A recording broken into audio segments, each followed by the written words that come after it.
各位投资人，大家好，我是轮研投顾分析师高志明在本周末为各位做台股的投资分析。那我们来看大盘的部分由于在周四这个欧洲ECB 最后决定它的一个 QE 的规模优于市场的预期，原本市场预估大概每月是500亿欧元，最后它实施是每月600亿的欧元，而且实施的期间是高达1年半之久，那整个规模也优于市场原本的预期，所以就整个全球的股汇市，尤其是美国的股汇市来讲，都是以上涨来做一个反应那也让整个外资热钱持续涌入雅股那其实，在这一周我们可以发现外资有提前卡位台股的一个情况非常的明显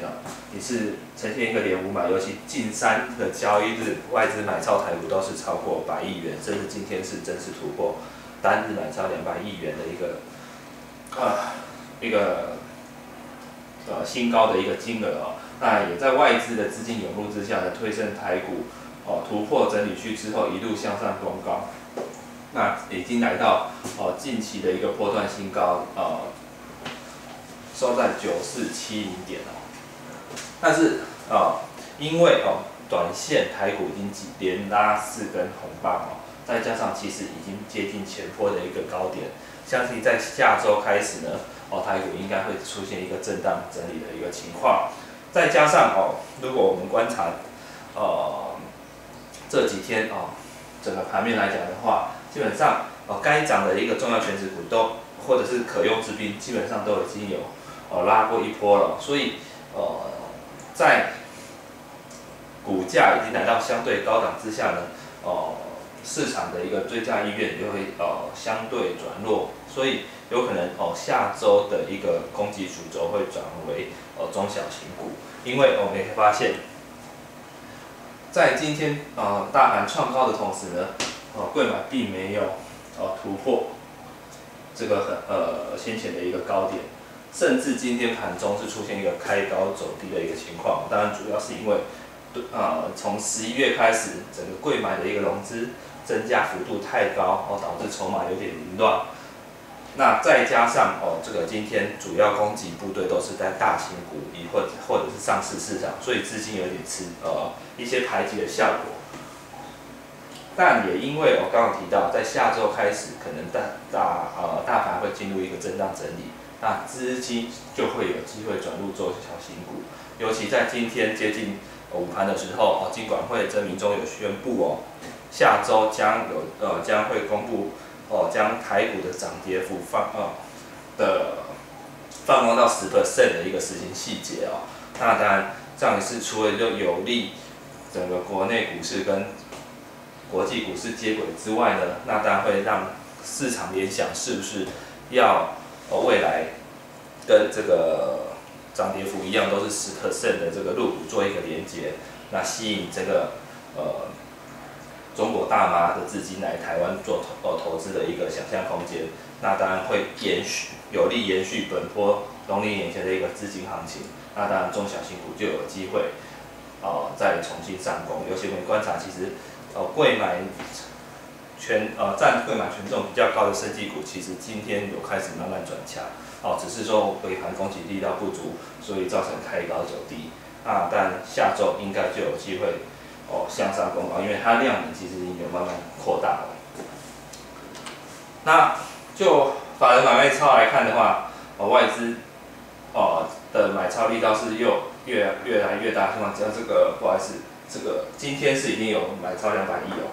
这是昨天的资料今天是买超200亿。那主要是在期货的部分，因为就今天台股创高的同时呢，外资还是持续增加多单那未平仓的多单已经来到近2万口，又来到一个近期新高的一个位置尤其目前指数是创高的，它的多单留单又是来到近期的一个新高，可见它看未来的一个趋势仍然是有机会在往上攻高。那当然对于市场的信心就会有比较大的恢复效果，这也是为什么我认为下一周这个中小型股有机会转强的一个主要原因。另外就是我们政府也就是金管会也是做多的，在外资的一个筹码面或者是政策面都是有利营造市场的多头信心，当然就有机会让这个农历年前的红包行情做一个最后的冲刺。那中小型股当然就有机会向上表现。那另外在周二有提到，就内资的一个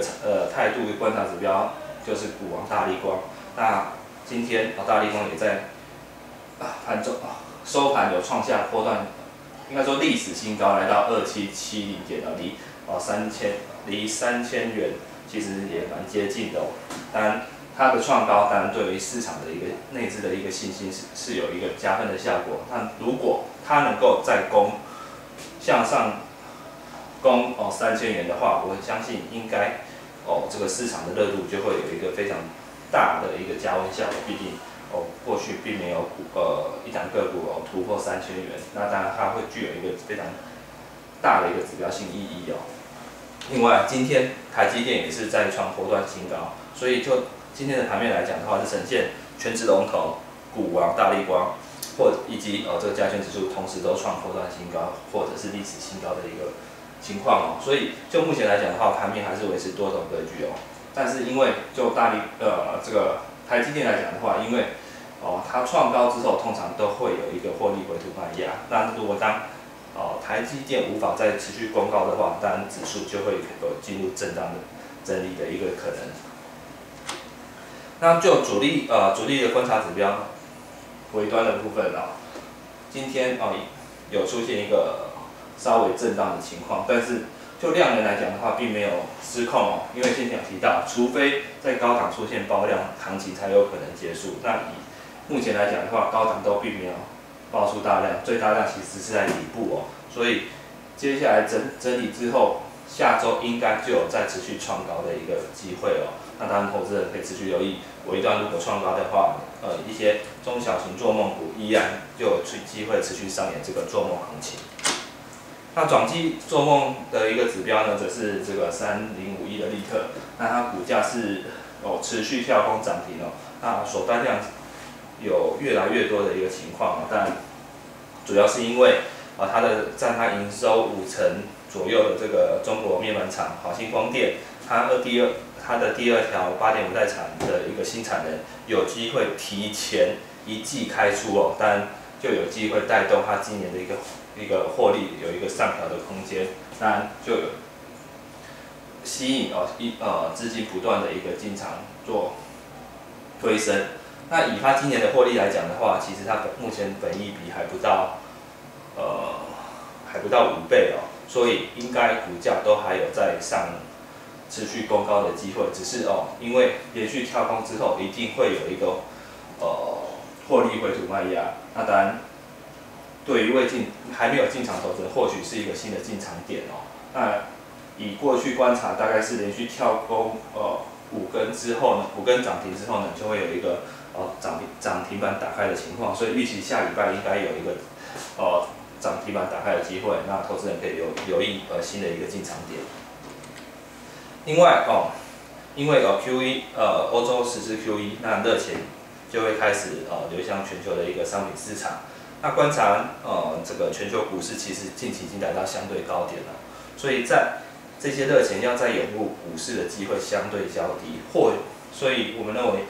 有机会是会转向这个基期相对低的一个原物料族群，尤其金价最近其实已经有出现领先反弹了，会不会带动其他的贵重金属或者是一些能源原物料出现反弹？这是我们可以持续留意的。那就这个原物料相关个股呢，当然就有机会成为下一波的一个主流类股像这个2027的大成钢，那它基本上他们的营运呢会跟着这个不锈钢，就是这个镍价不锈钢会跟着镍价的一个涨跌出现一个正相关的一个走势。那近期其实这个镍价也有出现反弹，当然有机会带动这种不锈钢族群的股价出现一个向上突破的一个机会那当然，这个2027的大成钢将会是这个族群的一个重要指标股，毕竟它是美国最大的一个不锈钢的一个通路商。那随着美国经济复苏，当然会带动原物料相关的一个需求。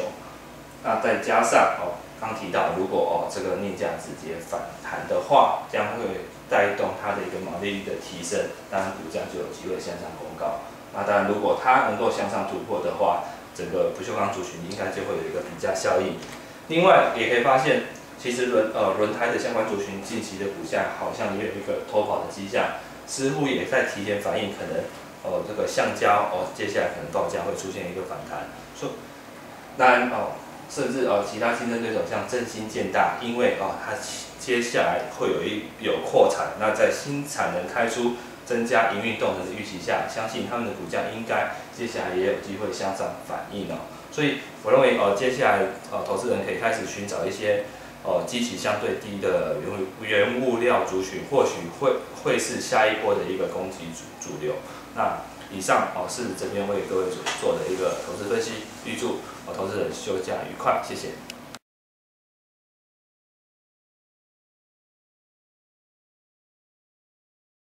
本公司以往之绩效不保证未来获利，且与所推荐分析之个别有价证券无不当之财务利益关系。本节目资料仅供参考，投资人应独立判断、审慎评估并自负投资风险。